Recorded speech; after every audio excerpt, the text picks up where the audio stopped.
The Walt Disney Company's chief diversity officer, the queen of woke herself over there at the House of Mouse, Latondra Newton, has suddenly resigned and has moved on to other opportunities. Well, that's a surprise. Let's talk about what that could mean and what it probably doesn't mean. Here we go.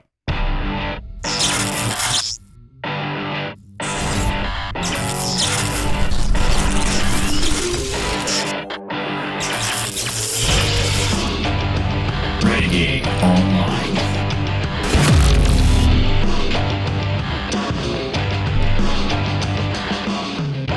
Well, folks, welcome back. Another great day here at Valiant Renegade. It's good to see everybody out there once again. And if you are like one of the many folks watching this video, not yet subscribed to this channel, please take a moment and hit that little red subscribe button and turn it to gray. Hit that like button, hit that notification bell, share this sucker out on the social medias, and of course, do leave a comment before you head out the door today. Now, there's several articles out there covering this story, which broke late last night, as you can see, about 5:30 Pacific Standard Time. That would be 8:30 Eastern. Disney's chief diversity officer, Latondra Newton, exits. This is a Variety magazine exclusive that has since been picked up by other Hollywood trades and other publications such as Reuters and the AP. Disney's chief diversity officer and senior vice president Latondra Newton is exiting her role after more than 6 years, according to an internal memo obtained by Variety magazine. An individual with knowledge of the situation says that Newton will be joining the corporate board of another company soon and plans to devote more time to her self-owned creative company.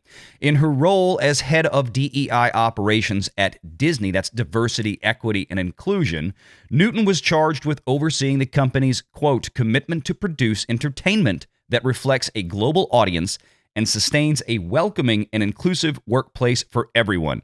Translation, her department wastes a ton of capital each and every year on things that don't make Disney or its stockholders any more money. Upon her departure, Ton Newton's direct reports will report to Julie Mergis on an interim basis until a new chief diversity officer is named. Quick note, this came suddenly. It wasn't planned, and it was something decided on apparently entirely by Ton Newton.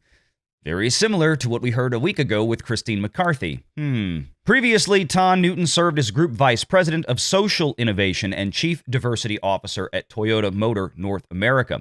Newton's exit from Disney comes less than a week after CEO Bob Iger announced that the Chief Financial Officer Christine McCarthy's decision to step down from her role. Following here is the actual communication, the internal memo from Disney that Variety obtained.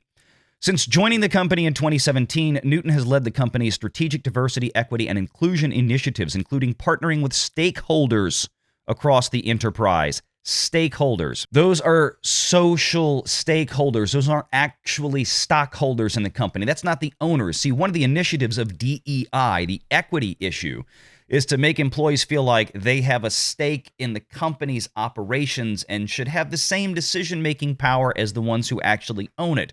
You know, the one who actually has money on the table, the one who actually has the risk, while the employees have none. This is typically a problem not just for Disney, but across the board at Fortune 500 companies with this stakeholder mentality. It's incredibly destructive, at least from a financial perspective. The only people who should be making decisions at the company are the ones who own it. Employees, at the end of the day, are there to do a job. If they don't like it, move on and find another damn job. But they wanted to partner with these stakeholders across the company to amplify stories of the world by people around the world. She has been dedicated to ensuring every person sees themselves and their life experiences represented in a meaningful and authentic way. Unless, of course, you're white, because you're part of the problem in that case. Working alongside all of you and so many others, she has inspired countless cast members and employees to bring about lasting change, to help create a world where we can all feel safe and we all belong. I'm not sure what that means. I don't recall, people having a problem understanding Disney because they came from different backgrounds. Disney has made some of the biggest and most prolific IPs in the history of cinema. Now, granted, that hasn't really happened recently, and I would make an argument that a lot of that is probably due to folks like Latondra Newton trying to inject social politics into everything. That's cultural Marxism for those that don't know it. Now, one of the big highlights, or should I say lowlights, of Latondra Newton's career at Disney is this. That, of course, was the Reimagine Tomorrow program that we've discussed here many times. And, of course, this program became very famous about a year and a half ago when the Walt Disney Company decided to dive headfirst into Florida state politics over a a ridiculous bill to get involved in. A simple bill that just said, hey, we don't want teachers to talk to third graders about sex and gender identity. Seems like common sense. Yeah, it was so much common sense that the Reimagine Tomorrow program at the Walt Disney Company decided to, well, let's just say make a hostage video with Bob Chapek, then CEO, after he said he didn't want to get involved in any of this. Well, that wasn't good enough for Ton Newton and her cabal. And out of that very same Reimagine Tomorrow program, we saw the videos from others at Disney,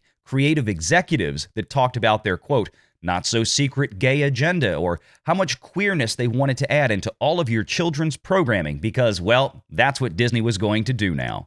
And all of that was thanks to folks like Bob Iger empowering folks like Latondra Newton for the last 6 years at the Walt Disney Company because why not?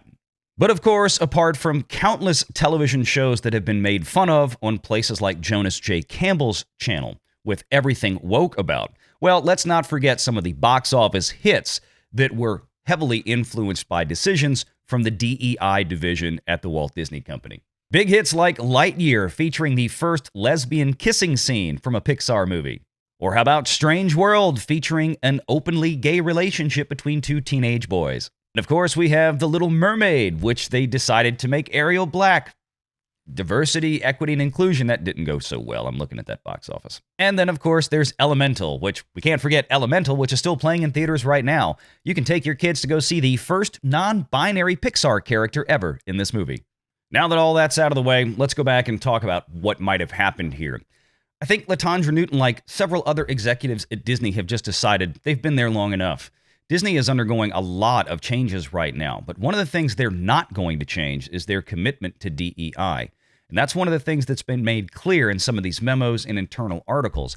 They're going to find a replacement for her as soon as possible. Disney is not going to course correct on the political path it's put itself down, unfortunately. If they were, then Bob Chapek likely would still be there instead of Bob Iger coming back. It was Christine McCarthy that helped bring Iger back. Christine McCarthy is now gone. I have to assume that Christine McCarthy and Latondra Newton probably saw eye to eye on many things. Who knows? Maybe that's why Latondra Newton left after seeing Christine bail out the window. Maybe they just don't want to hang around while Disney undergoes a lot of financial hardships and changes. And probably Latondra Newton, who, as they stated in this Variety article, is just going to move on and work for somebody else, like she did for Toyota, and then move from there to Disney. She has her own business, if you like, really cheap-looking jewelry that she gets to sell for $2,000 a pop to Hollywood morons. Well, maybe she'll have a better time doing that than she did at Disney. She doesn't need to be there. It would be one thing if she were responsible for the DEI stuff at Disney, but really she's not. Bob Iger went down this road. He simply brought Latondra Newton in to execute his desires. And that's where we are at this point. And again, Disney is not the only one out there to do it. This is a problem in a lot of publicly traded Fortune 500 companies. But obviously there's something wrong with the corporate environment at Disney. It has people thinking that they can just go ahead and do better elsewhere and not have to deal with all these headaches. Now, this news is still fresh, and there's probably more to come, just as there is with the Christine McCarthy situation.